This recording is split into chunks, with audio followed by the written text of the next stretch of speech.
Yes! Just got my degree. Now I get to stay at home with mom and dad and stack up some paper. You're gonna live in my house, you're gonna follow my rules. Man, this is not a good idea. So the short answer to the question is yes, you should move out of your parents' house after graduating. But the real question isn't if you should move out, it's when.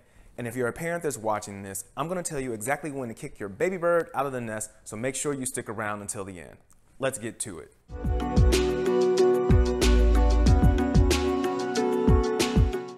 Jared Rogers CPA here, back with another episode of Minding My Money Mondays, a common sense talk about money matters.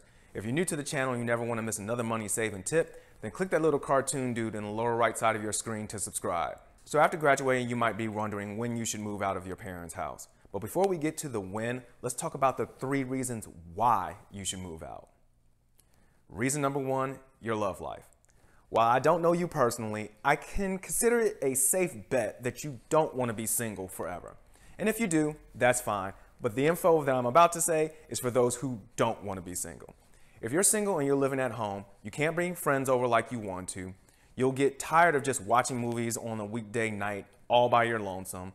And if you're dating, do you think your boo wants to see your parents in the morning, assuming they're even allowed to sleep over? So, if you care about your love life at all, you need to get out and live on your own, which brings me to the next point. Their house, their rules. When you live in your parents' house, you can't fully grow into your new adult role and live like you want to. It's time to be your own person. Moving out allows you to choose what you do on any given night. Hey, there's more to life than just the weekend. Your 20s should be fun. Work hard and play hard, not just on the weekend. So if you want to have friends over during the week, cool. If you want to go ahead and work on a blog post, do it. But don't be bound by the rules of your parents' house. Live on your own terms. So after graduation, my friend, it's time to fly, Robin, fly, up to the sky. I got a real bad habit about doing that. I gotta watch that. Reason number 3, your parents deserve a break. Your parents have provided for you for anywhere between 18 to 22 years at this point. Don't they deserve a break? Why stick around and cause them any more stress or work? Do you think your mom really wants to clean up after her 29-year-old kid or make them meatloaf? So get up, get out, and let your parents get on.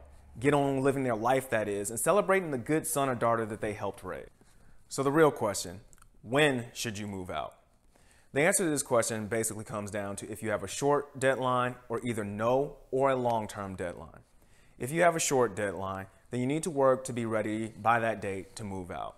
Save as much as you can, come up with a working budget, figure out what type of housing you can get on your own, or if you want to have a roommate. This will help you put together a little bit of savings and figure out the best living situation that will work for you given your earning situation.